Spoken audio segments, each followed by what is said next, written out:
Black like me. Black like me. Black like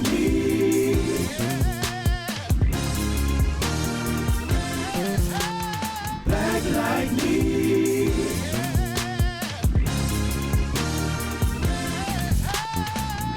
You're listening to Black Like Me with Dr. Alex G., a podcast that invites you to experience the world through the perspective of one black man, one conversation, one story, or even one rant at a time. Here's Dr. G.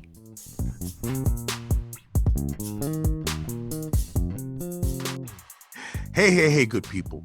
Welcome back to another exciting episode of Black Like Me podcast with Dr. Alex G.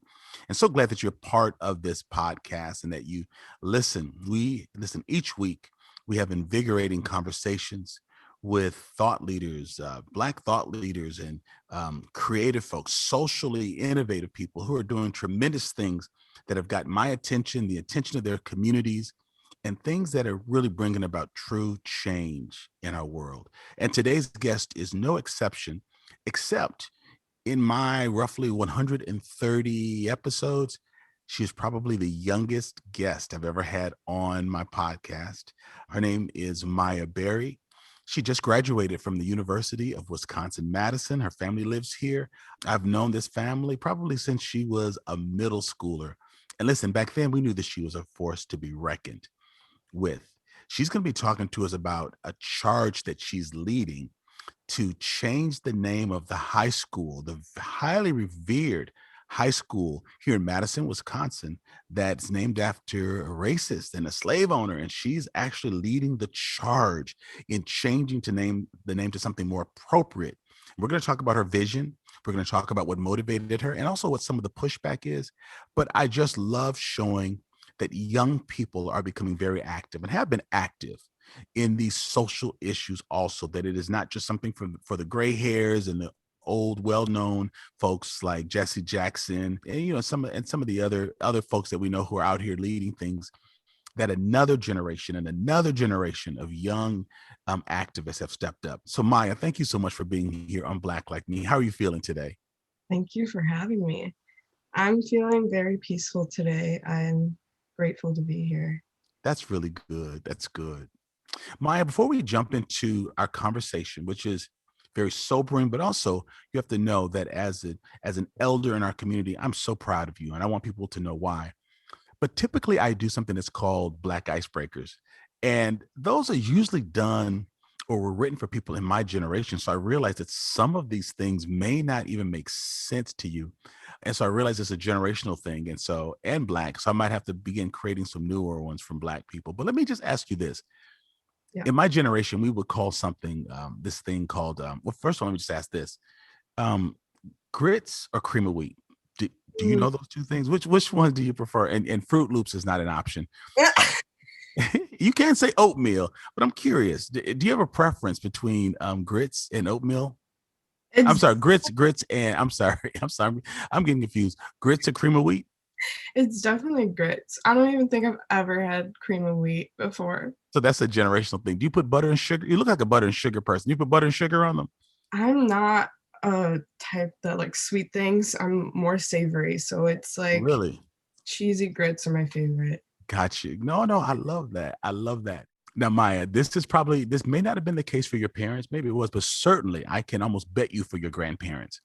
When there was a thunderstorm, old Black grandparents, and this might be Southern too, would make you sit down and be still and turn off all the electronics.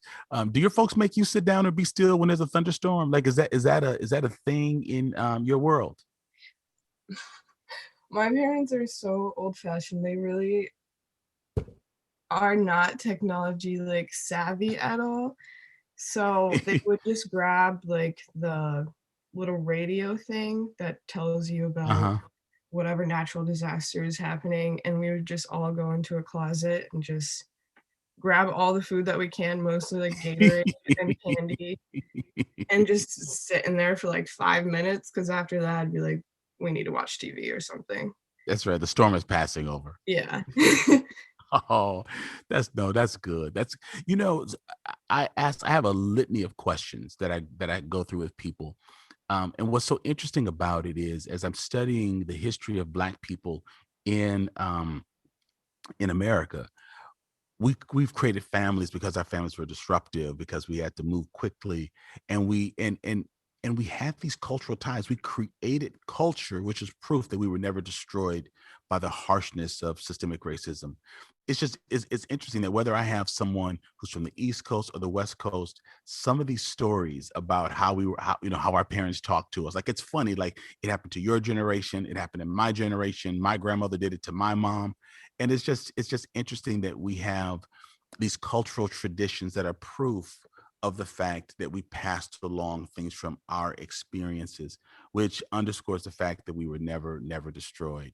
And so I love the fact that I can ask someone your age and someone 50 years older, and we have some similar experiences, or maybe their experiences were similar to your parents. I just love the fact that Black people have this thread and this theme of things that keep us together, about how we pass on folklore or the stories, or how we act in a storm, or any of those things, being on the porch before when the lights come on, whatever those things are. It's just a reminder to me. Did you ever have to do that? I said smelling like outside, but my mom would be like, "You can't come inside here. You smell like outside." My mom said that. She, like, what does that mean? You smell like outside. Like, exactly. Like that kind of stuff. Those are things that we've got to, yeah, those are things that we've got to keep telling, because whether you're in Ohio or Florida or New York or California, some Black mother said, you can't come up in this house smelling like outside. Yep. So I love that. So thank you for that. Listen, I want to just jump right into your story. First of all, you just graduated from my alma mater, the University of Wisconsin-Madison. Congratulations. Thank you. Your major was, did you say sociology? Sociology, with a certificate in education policy. Got you. And you're on your way to Harvard for grad school. So congratulations for that. And you're going there to study what? I'm going there to study human development in education. I want to make a universal curriculum for K through 12 students that just puts students at the center of attention and liberates students, instead of it being more of like a top-down approach of teachers demanding more from their students. Wow. Wow. I love that you're thinking about those things and that you're passionate about those things. And so is your dream to teach at a collegiate level, to create a school, to develop curriculum? What tell me tell me a little bit about what you'd love to do with your areas of study. Yeah, I moved around a lot when I was younger. I moved to 8 different states in about 12 years. Mhm. So, um, I experienced a lot of different school districts during that time, and I feel like my siblings got the more extensive brunt of that, by they had to go through that during middle school and high school, which can be a lot more isolating for them. And Sure. so I just want to create a curriculum where students can move about, and it would just be the same wherever they go, wherever school that they went to. Like they can live in California and be in third grade and then move to Tennessee in fourth grade, and that curriculum would be the same. They wouldn't be behind or ahead. Sure. No, that's wonderful.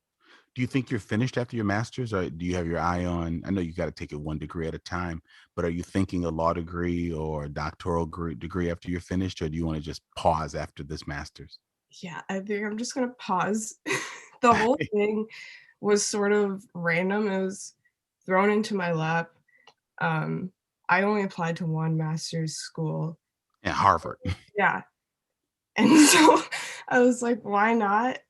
They were basically emailing me to apply because um, a good family friend that I know recommended me for the program. And so it just seemed like it all aligned for what I wanted to do for myself. That's wonderful. That's really wonderful. So let's talk about the situation that actually has you here talking with me on Black Like Me. People are listening from every state in the union, from about 100 countries around the world, and so the impact of your work is going to be felt by a number of people. So you're a graduate of James Madison Memorial, high school. It is one of the newest high schools. I mean, it's still like built in 1968 or 1970, but one of the newer schools. I went to Madison West High School, so it's one of the two. Memorial is one of the two West Side schools. But you've been sort of shaking up things really before people were talking about critical race theory and how our history is being recognized in a way that demonizes people. I don't know what else you need to do to demonize someone who was a slave owner other than say they were a slave owner. It's like, I don't know how you can make that any worse. Right. But before there was this big national debate about the role of this kind of history, you started feeling some kind of way about the name of the school. So just take me back to what sparked the audacity to challenge the name of an established and recognized school that's known scholastically. When I was a recruiter at the University of Wisconsin-Madison, they said that there are three schools you must go to. Madison Memorial was one of them. It's won state in swimming, basketball, track, soccer.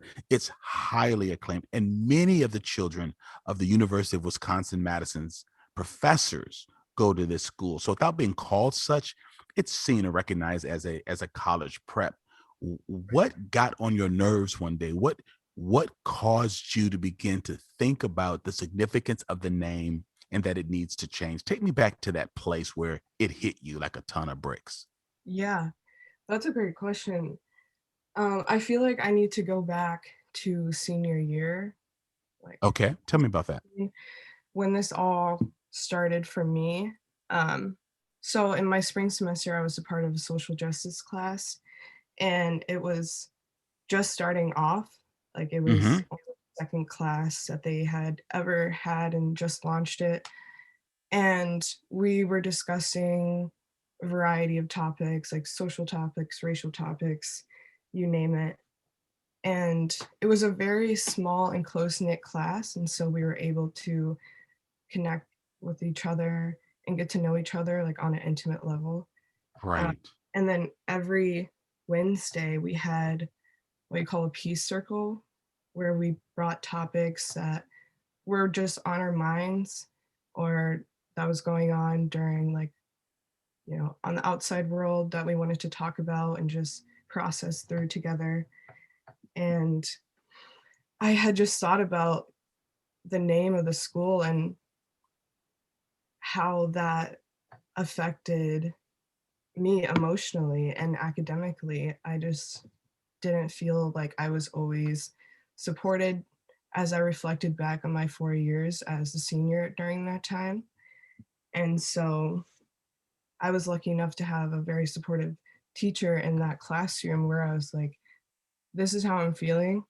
I feel like the name of the school does not honor me individually as someone who comes from enslaved people and who, you know, had to do that for themselves. And so I just felt like it was necessary to bring that up during the social justice class. And so as my final project, I started a petition for that just to gain awareness in the community and see So this what. was a class assignment Yeah, it or was a a class class project. assignment. Class Yeah, project. it was more of like a thought that I had, and then this project popped up, and I was like, this is a good opportunity for me to just do that because it aligned with the project.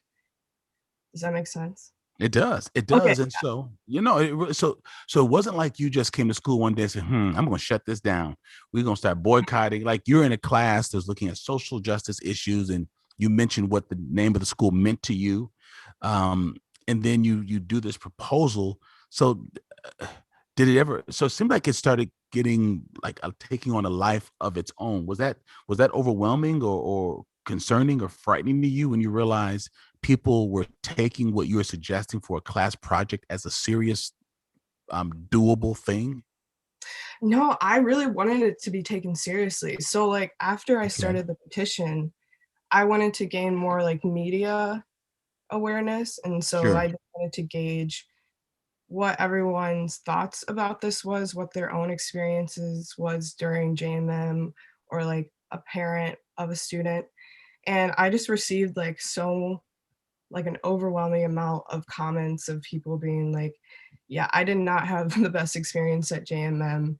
And I didn't even realize that the school was named after a slave owner. And I feel like those two tie together because of the racial climate at the school. Right. It's so like suffocating to be a Black student at JMM that it only makes sense that it's like named after white supremacists. Um, Right. And when we say JMM, that's James Madison Memorial. But as a lifelong Madisonian, we've always called it Memorial yeah, High School. In fact, like I think there's a James Madison in Milwaukee and they call it Madison High, but this has never been called Madison High, I guess, because they don't want people to think because it's the city of Madison. It's Madison, it's the city's high school, but everyone calls it Memorial. So we don't think of James Madison. So when she's, Maya's referring to it as JMM, most people don't associate Memorial with the fourth president of the United States, James Madison, who I'm looking at one of your emails, I think to the Capital Times, you said he had over 100 slaves. oh yeah, yeah, yeah. He also deemed Black people as 3/5 of a person. Just terrible things that he keep Just going terrible on. things. And yeah. So tell me, so this is your senior year. You start this petition. It obviously does not end with graduation. So tell me where this went in high school and then how it carried you through. I mean, you're now in your early 20s, you're a college graduate, you're on your way to Harvard. This is still a thing. So I mean, school board is this is a discussion with the school board. How does your petition becomes a thing that even the Madison Metropolitan School District is listening to? We don't, I'll try to find out from you what the status is as to whether or not something is going to happen. But how does it get from a senior project or a project your senior year to something that's before the board members? How did you get to the board members with this idea? Did they invite you? Did you insinuate yourselves into their spaces? Tell me about that process. Yeah, so after the petition, I literally overnight I woke up to so many emails and calls from people like, "Whoa, I didn't realize that this name was that significant." And Were these so positive emails or negative or a yeah, mixture? at the time it was all positive. I didn't Sure. receive death threats just quite yet, but um yeah, after the petition, I was like, well, I don't want to just do this through the media. Like, I want to actually voice what has happened to me and my experience as a student. And so I wrote up a speech and sent it to the school board at a school board meeting. And Mm, so I felt like that was a powerful moment because I was a current student then. And so I think that was one of the first things that planted a seed in the school board's mind that was like, oh, snap, like someone is actually aware of this and is sure. trying to bring this to our attention.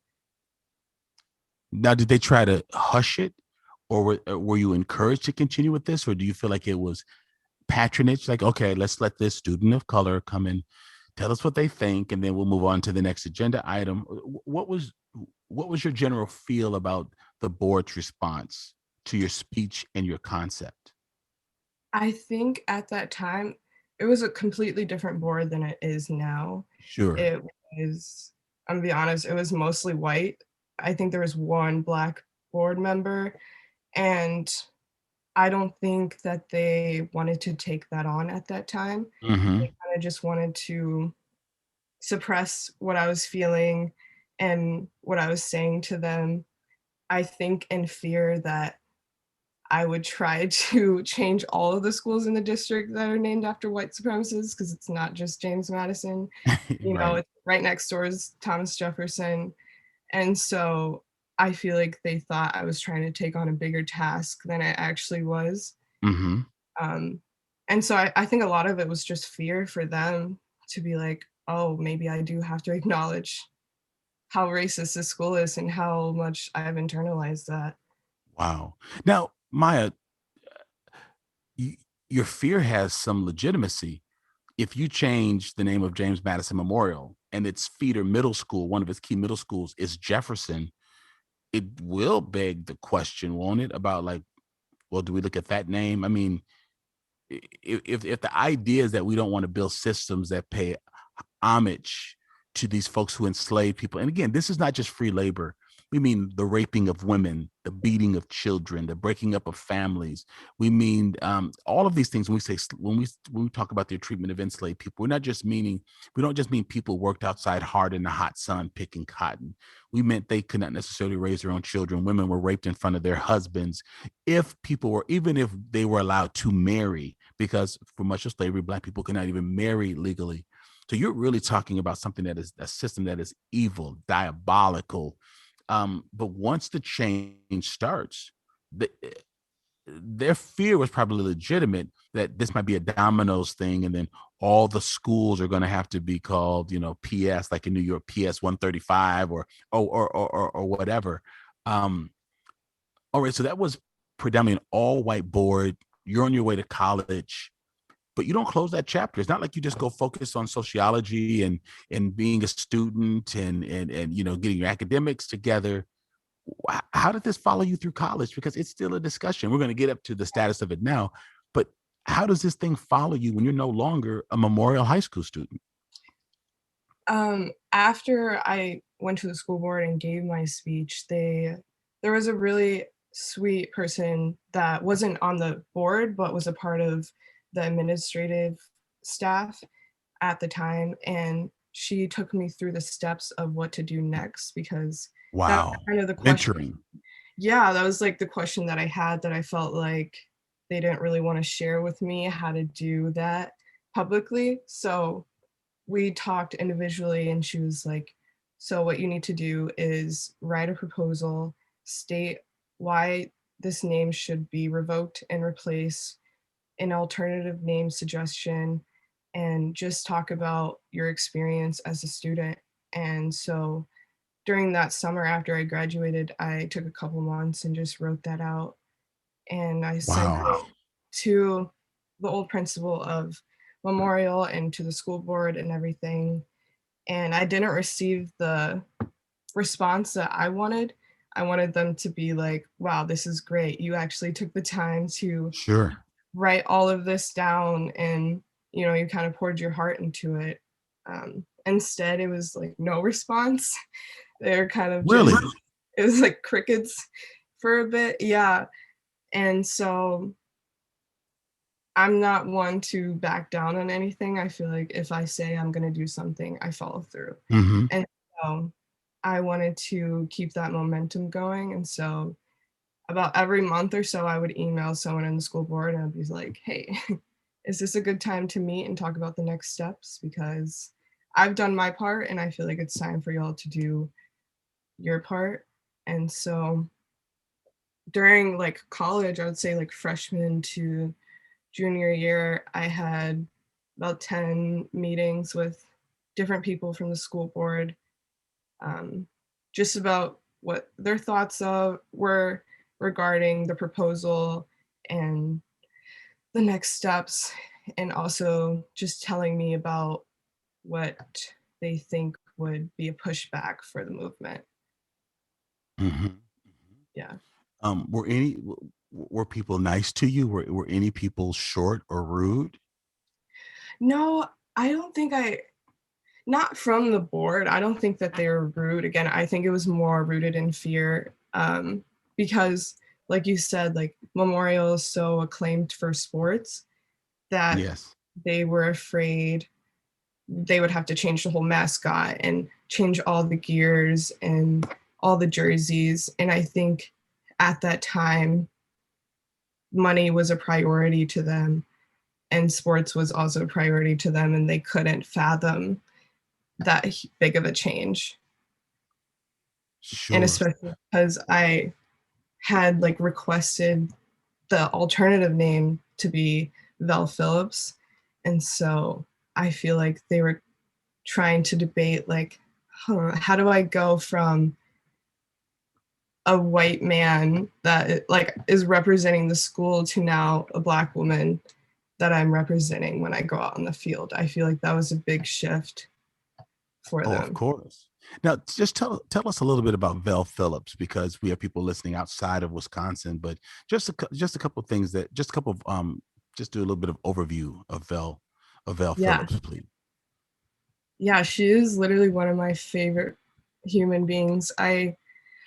had the chance to meet her when my brother was working on the documentary Dream Big Dreams Yes. with her, and she was literally so full of life, and so important to Wisconsin in the history. Like, she was the first Black woman to go to the law school here at UW-Madison, like the first to sit on the Secretary of State. And so I feel like she's crucial to activism in Wisconsin. And she was just And the such a nation. And the yeah. nation. I think when she was elected Secretary of State, it was the first time a Black person had held that elected position in all of the U.S. She appeared in, was it the Ebony or Jet with President John F. Kennedy? Yeah. She was the first Black woman to serve as a judge in Milwaukee, first Black woman to serve on the Common Council in Milwaukee. I had a chance, I don't know if I told you this, Maya, in 92, when I started my nonprofit Nehemiah, a group of Wisconsin's influencers went to Germany to study what were youth villages. So it's almost like boarding school for children born of service personnel. Um, and it was the living and educational environment. And we're looking at what pieces of that could be developed here in Wisconsin because of our academic disparities for kids of color. Well, Val Phillips was on that. So we got a chance to fly to Europe together, to hang out in the airports, to talk. We stayed in the same hotels. And she was older and was beginning to decline, but just brilliant, full of life. And at the time, because that was 30 years ago, I didn't realize her legacy. Now looking back, I'm thinking, I wish I had asked her more questions. I wish I had engaged her more. And we did, but it was really about what we were seeing in Germany at that time. But I had a chance to spend about 8 days with her on a trip to Germany. She is so special. I've gotten the chance to talk to her son and a close family friend of hers recently, and the stories that they've told me are just so enriching and brilliant. She was just literally just wanted the best for people, and I feel like Yes, she that's did. someone that should be honored. Yes. Now, is there a dormitory named after her on the UW Madison's campus? Yeah, there is. Okay, that's something that's new because it wasn't, of course, it wasn't there when I was there. So that's fantastic that this is happening. I know you had people in your circle who you trusted encouraging you. Tell me about the people who you still loved and were in your circle, but may have encouraged you to stop because they feared for you or had some big concerns. Were there those friends or people you knew, loved, trusted who were saying, Mya, just come on, this is going to get ugly. You just need to kind of just let this go. Were there people who said those kinds of things to you? Honestly, no. I don't think anyone was discouraging during the process that was in my inner circle. Like, I feel like I That's only great. faced discouragement from people I didn't even know. Like, there was a period where I would just get random Facebook messages from people that were like, "You monkey, like, go back to Africa. What are you Are you even doing?" serious? Yeah, like, I would just look at their profile and it's like, "You live in North Carolina. Like, do you even know You where know me. JMM is?" Like, it was very bizarre. And Did you get threats? yeah, people would be like, "I'm gonna come to Madison and harm you." Like, Oh my and gosh. my mom was just scared for a bit because I was moving to campus and, that was getting kind of public and she didn't want people to actually follow through on those threats. Um, and so there was a moment where I was concerned about my safety, I feel like, and I just kind of cut back on what I was putting out. And I was very particular about the articles I would be a part of and who I was speaking to about this because I didn't want it to get tangled in any way or distorted from the Sure, original sure. goal. Would males and females threaten you? Was it mainly male? It was a mixture of both. I feel like it was, I don't know, I try to forget about it all, but yeah, there would be some students at school as I was doing it was like, "This is really dumb, Mya. You shouldn't be doing this." The basketball coach at the time was like the stats teacher at Memorial and was having a debate in every class and was like, Mya shouldn't be doing this. Who thinks this is really stupid? And basically Who just, thinks this is stupid? yeah, a teacher talking about me, like, an 17-year-old at the Why? time, like 17, 18, like basically being like, this shouldn't happen. But again, he was like in the athletic department. So I felt like that went hand in hand with not wanting to change the name. So yeah, there was definitely people inside the school who were against it. Um, Definitely students who thought I was absurd and ridiculous for even mentioning it. And didn't our sheriff even weigh in? I mean, like this isn't a Dane County sheriff or law enforcement issue, but did the sheriff Dave Mahoney weigh in on? No, Okay. I think so. And maybe that was one you hadn't even read. Like I'm looking at something that says there's an interesting story about how David Mahoney opposed the name change. And so, you know what, you don't even need to fill your head with that. But I just want you to know you're ruffling some feathers that even the sheriff weighed in on that. Um, so what was the height of the ugly side of this? Your junior year of college, is it still ugly now? Are you still getting hate mail or threats on this? No, I'm definitely not getting hate mail anymore. I feel like now people are just like, oh, the name should be this. Like for a while, people were like, it should be named after Bruce Dahmen, which was, One of the principals? yeah. And that was kind of confusing. Another white male. Yeah, and that was confusing to me because don't get me wrong, he was a great principal. I love his family. They were actually very, very supportive of me during this whole Right. process. But I was just like, y'all had the chance to submit proposals. Like the school is about 50 years old, right? And so for y'all to be proposing another white man to be named after the school, it doesn't make any sense to me when that's not even the point of this whole thing. Sure, sure.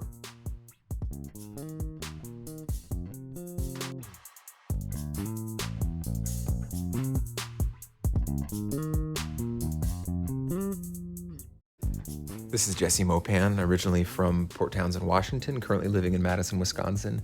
I listen to Black Like Me because racism and white supremacy are very powerful forces at work in our society today, which I'll never understand through my own lived experience as a white person. I feel like it's important to support you so that you don't have to rely on corporate donors and you can stay true to your message. And I heard about you through word of mouth. Thanks and keep it up. Now in its 5th season, the award-winning Black Like Me podcast has a reach throughout the U.S. and over 100 countries around the world. This amazing team of people here in Madison, Wisconsin are dedicated to changing the conversation surrounding race. When you sign up to support Black Like Me as a patron, you support the creation of better quality content and a better society. You help to plant the seeds for a different and better tomorrow. By going to patreon.com/blacklikeme and signing up at any of the levels offered, you are not only signing up to make a monthly donation, you are also joining a growing community of people interested in engaging the issue of race with a raw, unprecedented honesty. As a patron of the podcast, you will have access to exclusive content like extended interviews, bonus rants, and video chats with Dr. G. You will also have a chance to join the conversation that other patrons are already having with Dr. G about race in America. To become a patron of the show, go to patreon.com/blacklikeme or see the link in our show notes. And for as little as $2 a month, you can support these important conversations and the work that Dr. G is doing.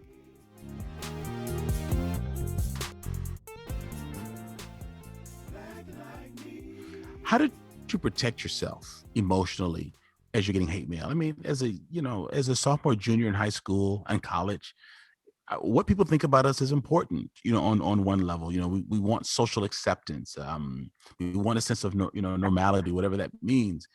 And so you're going and you're taking math exams and writing English papers, knowing that people are saying, I want to come and do something to you. So did you process? Did you go to therapy? Did you talk to your friends? Did you cry? What are some of the things you did just to help shake off the emotional trauma of being a disliked, if not hated, figure because you didn't want your school to be named after a slave owner? Yeah, I was fortunate enough in high school to be a part of a pre-college program called Information Technology Hmm. Academy, ITA for short. And it's a very diverse group of kids and staff.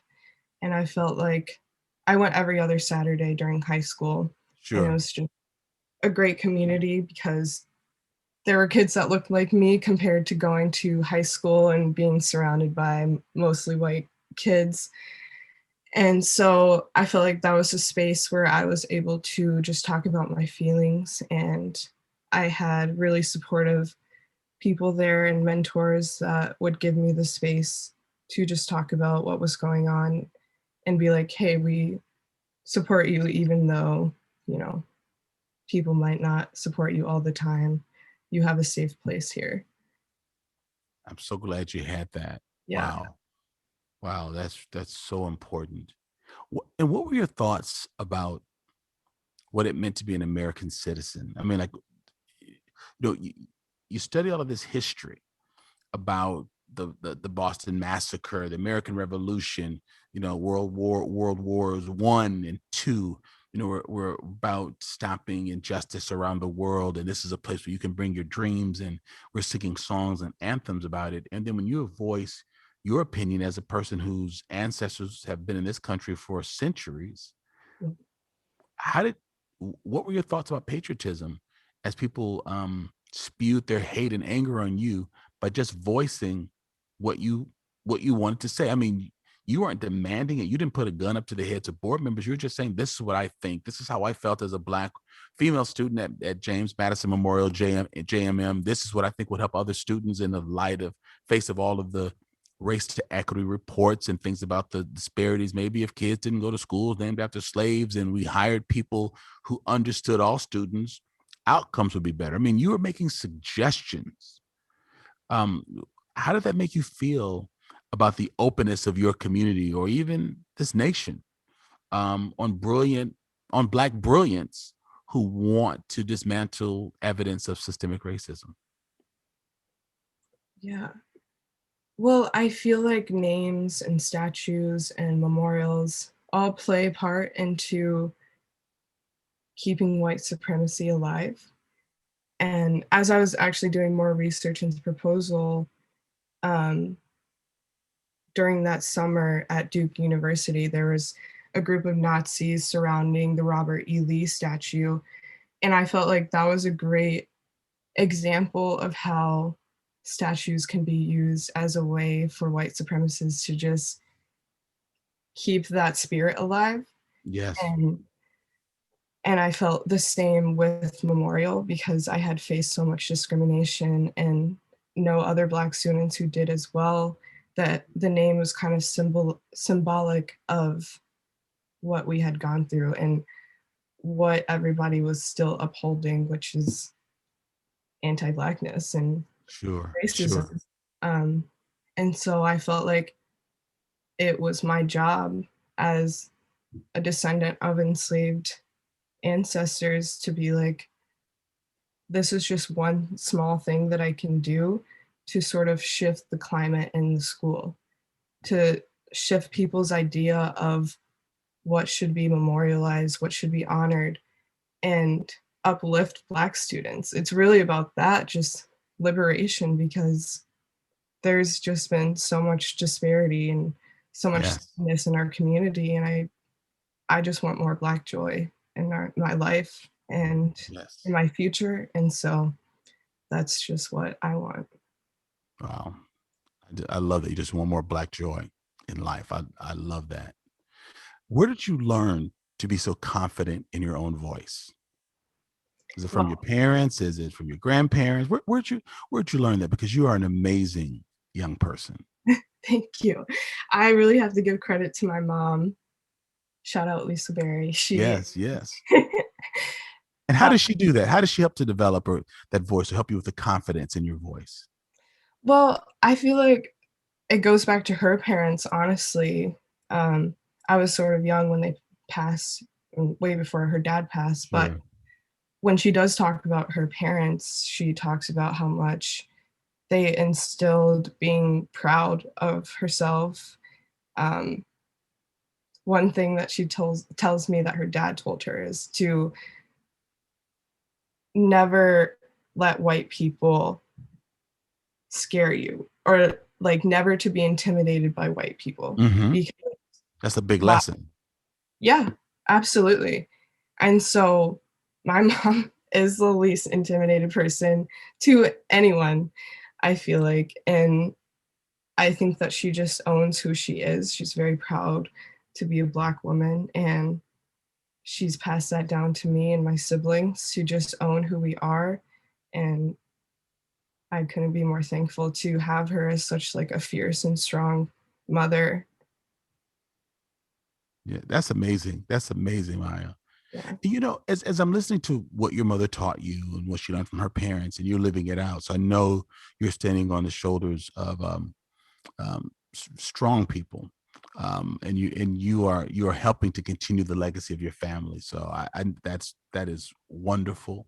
But I want people who are listening to understand, Mya isn't some angry young Black. I mean, she's angry and she's young and a Black woman, but she's not just someone with how does the saying go? An axe to grind. She's making a connection between schools being named after slave owners and Black people not doing well in those schools. And what I hear you drawing, the conclusion I hear you drawing, Mya, is whatever started on James Madison's plantation, not allowing Black people to read, and the disenfranchised of Black families, and the disrespect of Black women. You're saying some of those same things are continuing in Memorial's courtyard and its classrooms and its cafeteria and its auditorium that was happening 170, 80 years ago, whenever it was when he was president. You're saying some of the same tenets of his practices are continuing. So it's not that you are anti-white men, you are anti-white slave owners. And it's not just the name, if I'm understanding you correctly, it's not just the name you want changed, it's the attitudes towards Black women, Black men, Black children, Black families, Black excellence, Black literacy. You want that broken too. Absolutely. And you're Yeah. saying it begins with the name. Like it's a great symbol that we don't even realize that when we say his name of the school, we're invoking a person who does that. That's like naming a preschool after a pedophile. Like, how do you expect equity in a school that's named after someone who made their money, their wealth, their political prowess out of beating, owning, and raping Black people? Right. And then perpetuating that through the staff and the students, as Mhm. that cycle keeps going. Sure. I even think about my high school counselor when I brought everything to when I was applying to college, and he was like, "Yeah, you're not going to get into UW-Madison." Are you Like, wait. Your guidance counselor yeah. at one of the most academically acclaimed schools in the state of Wisconsin told you you would not get in. Mhm. Yep. And my daughter Lexi was told the same thing, Mya. And you know Yeah. what? In 1980 and 81, my guidance counselor at Memorial told me I wouldn't get into Wisconsin either. And here you are now on your way to Boston to attend Harvard. And they're telling you you're not going to get into Wisconsin. Let me just stop for a second and just say, and Mya, don't tell your parents I said this. This is a damn shame. This is ridiculous because everyone's talking about the children who can't read, who are in, who are seniors in high school reading at a third grade level. You've got a woman who clearly is University of Wisconsin-Madison caliber of student, as proven by her graduation and her acceptance into Harvard. So if she can go to Wisconsin and Harvard, she could go any place in between. Folks don't understand. This is what many white counselors, what they're saying to Black children who are college ready. They're telling them you won't get in, so don't even apply. So go to a technical college or go to a state, all of which is okay. But to be honest, an application to Harvard from a University of Wisconsin-Madison graduate is seen differently as someone who's graduating from a state college. I'm not saying in Wisconsin. I'm not saying you can't go from state college just to Harvard. So don't send me any crazy emails. My point is Harvard would look upon an application from Wisconsin because Harvard has come to expect certain things from Wisconsin graduates.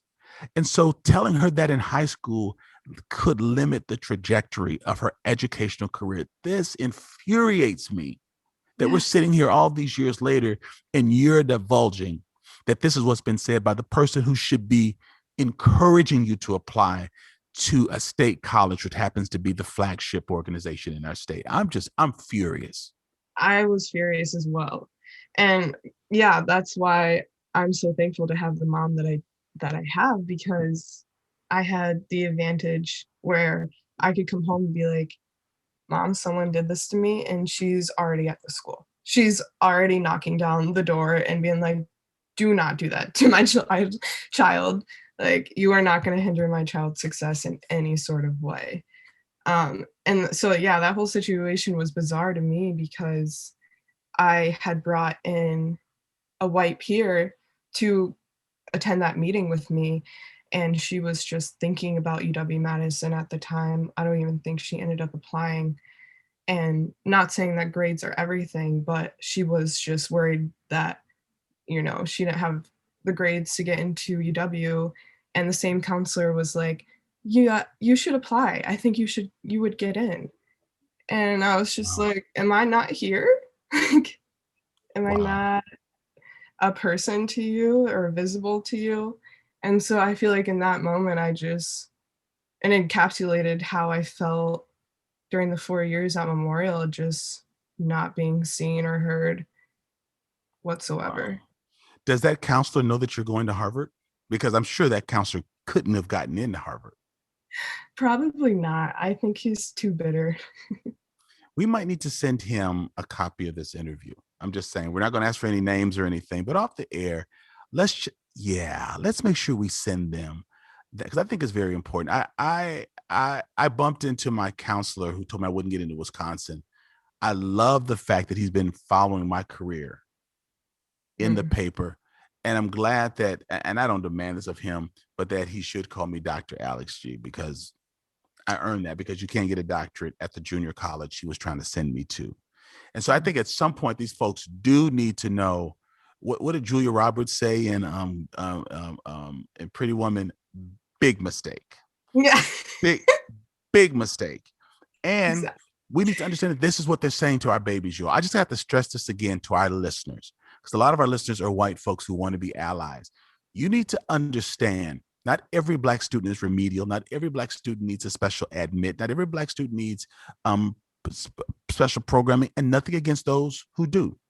I personally, I benefited from programs that helped me get into college, because there were places where, although I was college material, there were places where I needed to just show my strength a little more. So I found programs that helped me to get in, but I didn't act like someone who was not college material. But my counselor didn't interact with a lot of Black students, and so maybe they thought I couldn't handle the environment, that I couldn't pull myself up by my bootstraps, that I couldn't make it there. But I want you all to know that there are counselors who are unilaterally making decisions. Now, Mya, and they're giving counsel to our students. Mya brought it home to her parents. Mya, let me tell you what Lexi did. She swallowed it. She felt like this was a counselor. They know better. And she was afraid that if she told me, I would do what Miss Lisa did. I'd go up to the school. She's like, no, Daddy, I got it. So when I forced her on a college tour, like, baby, I'm a former college advisor. What I told my high school students who I was recruiting, listen, we want you to come to Madison, but if you're in Baltimore, apply to a local school. If you're in Columbus, apply to the Ohio's, apply to a school in your hometown in case finances don't work out. At least apply at home. I'm like, honey, how are you not going to apply at home? Go anywhere you want. You're on the National Honor Society. Go anywhere you want. Halfway through the college tour, behind like near Observatory Drive, she goes, Dad, I got to tell you something. I'm feeling this campus, but my counselor told me I wouldn't get in. She's a National Honor Society student, and her counselor told her she wouldn't get in. The same counselor told her it was too late to get into the National Honor Society. And so I just need to state that there are good counselors out there. There are good principals, but we must call out that there are people in the schools who are telling Black students what they can't do. My daughter could have applied to another school and never told me what her counselor said. It was halfway through the college tour of UW-Madison that she told me this. Then I had to call to help to expedite her application because it was almost too late. So Mya, thank you that you told your parents. But I want to let people know counselors and teachers are saying this to Black students and they are not telling their parents. And so their parents are just thinking, well, they want to go away to smaller schools. And so this is heartbreaking because this does happen. I'm so glad you didn't listen. I'm so glad your mother went up there. Man, I'm enjoying this, Mya. As I wrap up, tell me, do you think that the name change is going to happen, and what are some of the indicators to you that change is coming? Yeah, so this is where I feel like I get to the other side of the road after all these years. Yes. And so I submitted the proposal once again to the school board last fall, and it gained some track from them. And Wow. we're ready to take on this name change. And so after that, they wanted to move it to like the spring semester. So I submitted it in the fall and they were like, yes, we're gonna go through with this and you have our word basically. Go through with the name change? They've given you their word Yes. that they're going to do it? Yeah, and that's where we're at right now is My goodness. yeah, and so in April there was a 30-day window where people from the community could submit names and basically write a proposal like I did. And so that was April, and then May was combining a naming committee from the community with a collection of alumni and I think staff. And so I unfortunately couldn't Wow. be a part of it because of conflict of interest. Okay, I was going to ask if you could be a part of it, but you Yeah. cannot be a part of the you've done enough. You Right. stirred the nest and you've gotten this basically to committee. Mya, what does that feel like to have had an idea and out of your own discomfort, discontent? You've done what ancestors have done, the Vel Phillips of the world have done. You took that anger and frustration and you didn't become destructive with it, but you moved it ahead to be destructive of racist systems. How does it feel to look back and see that this is gaining traction? Because as a young teenager, you spoke your mind because you didn't feel that you could be fully Black in that white space. How does it feel to you today as you head off to Harvard to know you're behind this? You are you're the impetus to this. What does that feel like?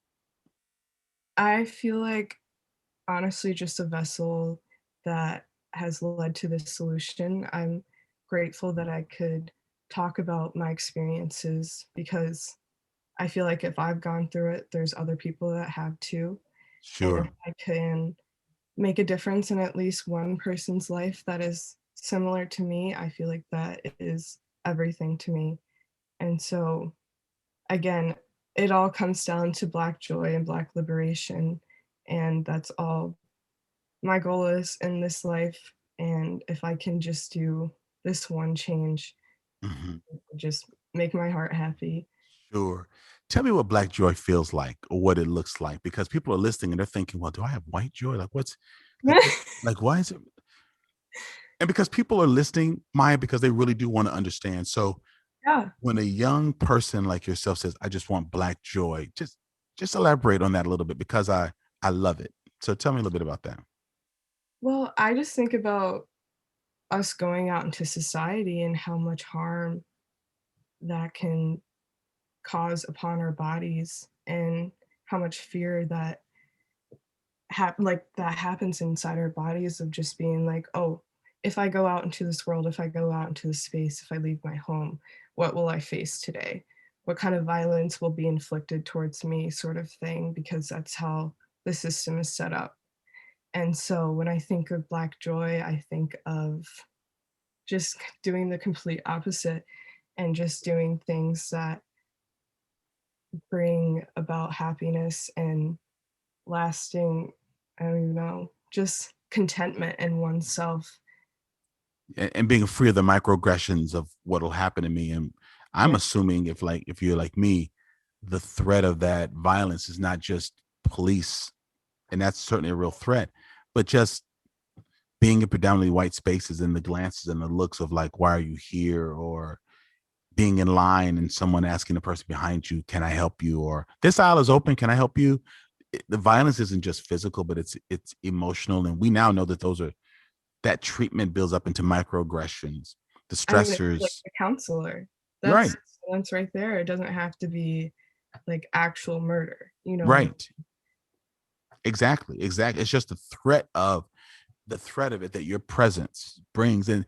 And because you're a thought leader and you're an innovator, your Black excellence is an affront to American exceptionalism. Like there's this thought that Americans are somehow God's chosen people, white Americans, and so they have the right to own and push and drive and change. And when we don't look that role and we are confident in our Blackness and confident in our brilliance and confident in our ability to move between cultures, that's a threat to the status quo. And it wasn't just the changing of a name, but it was that you had the audacity to think that you had a right to challenge something as stable as a statue, a memorial, a legacy, a history. And it's like telling white people every day Santa Claus doesn't exist. You're messing with people's reality when you stand confident in your strength and your Blackness.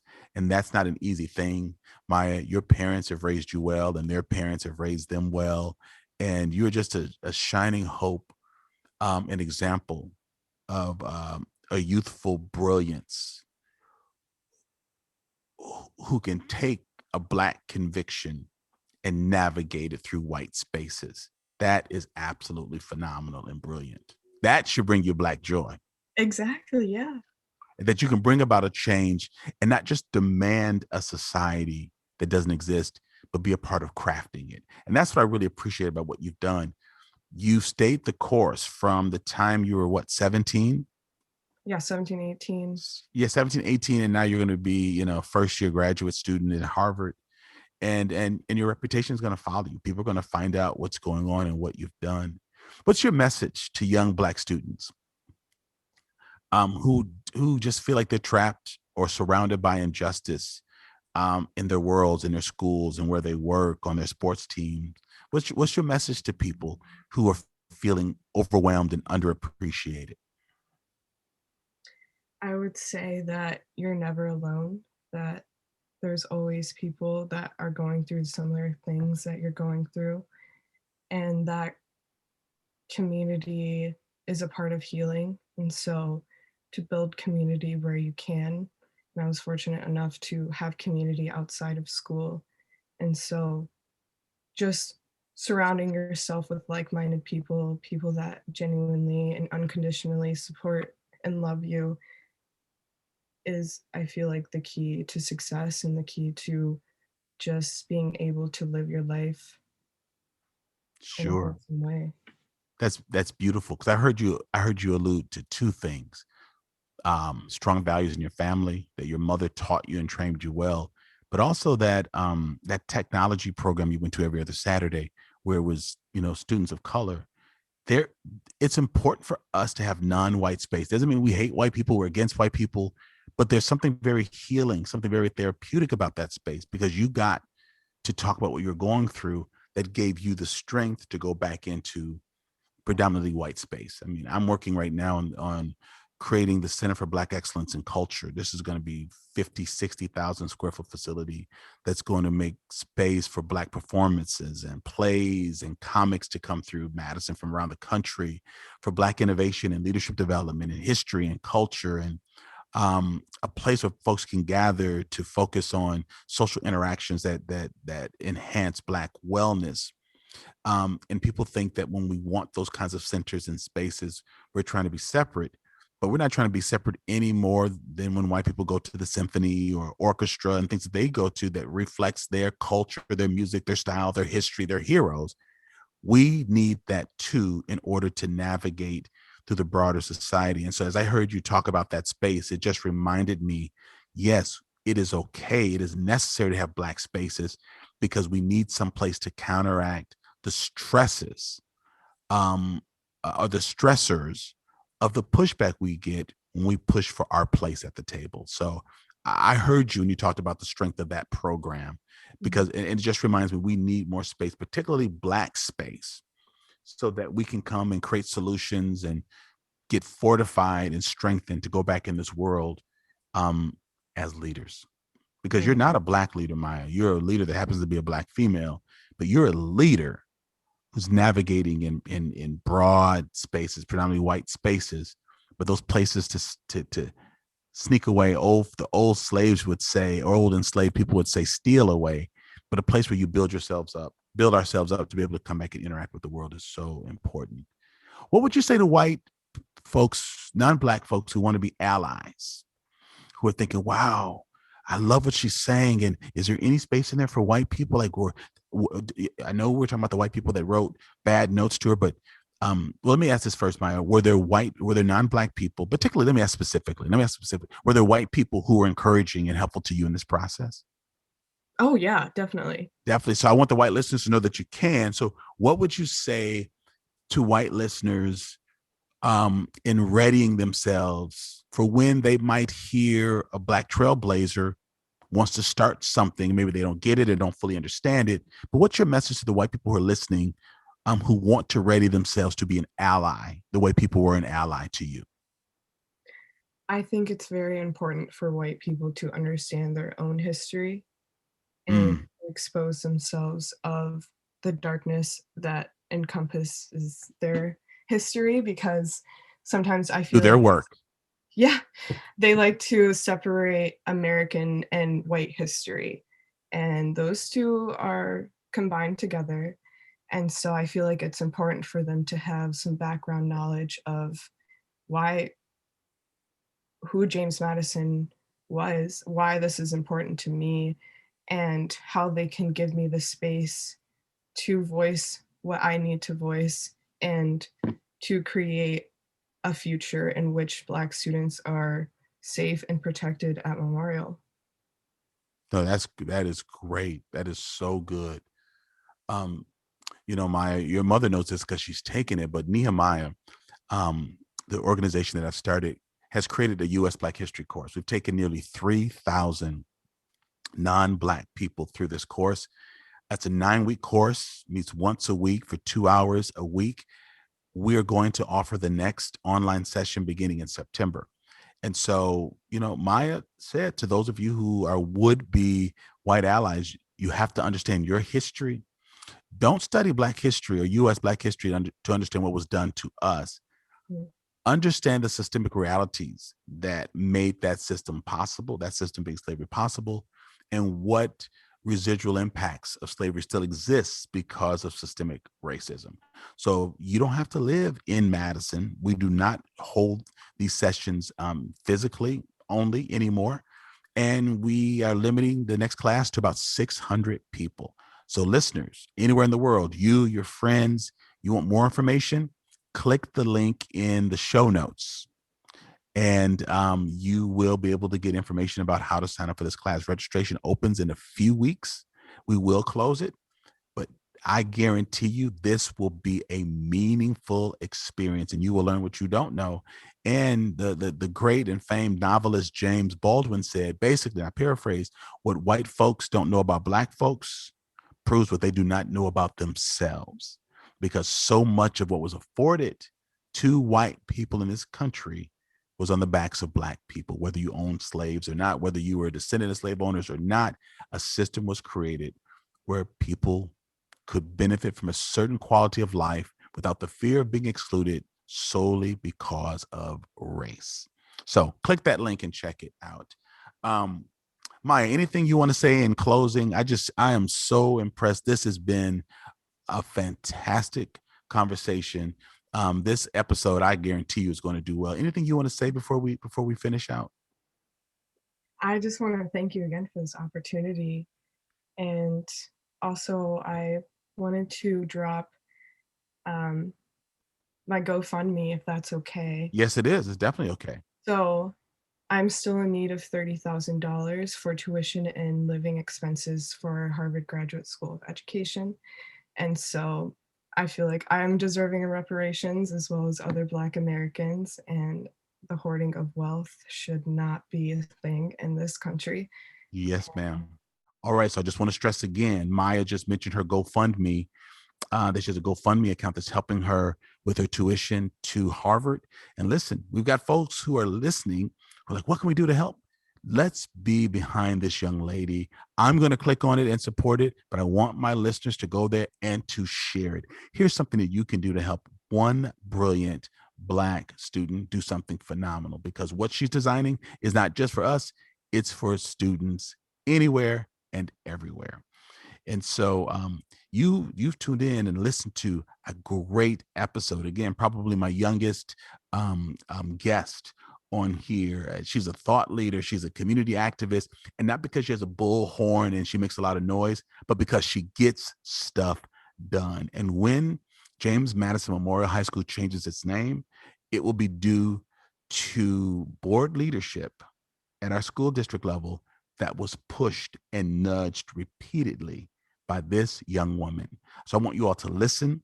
I want you to share this episode. I want you to make comments for your friends who are teachers and counselors. I want you to share this information because I need you to lean in. I need you to learn, and I need you to be transformed.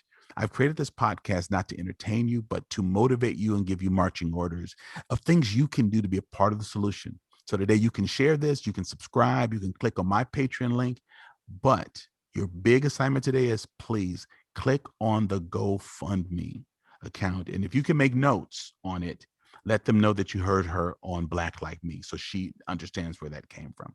All right. So Mya, thank you again for being here. I appreciate your mom as your agent, encouraging you to get here.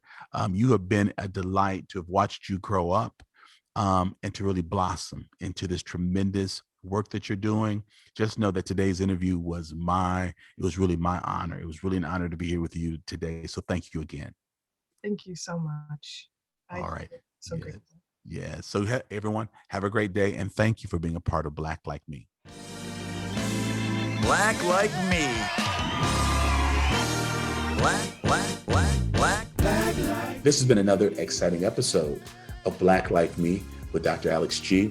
Special shout out to Eli and to Jeremy, who are my engineers and my editors on this, to Don Thornton, who is my podcast manager, who makes sure that we line all of this up, to Corey Saffold, who is responsible for that exciting new jingle, that Black Like Me jingle. I'm so excited about that. And to vocals by Marcus Fleming. Thank you for listening to today's podcast. You can find out more about Dr. Alex G's amazing work at alexg.com. Black Like Me is sponsored by the generosity of the Human Family Unity Foundation. Black like me.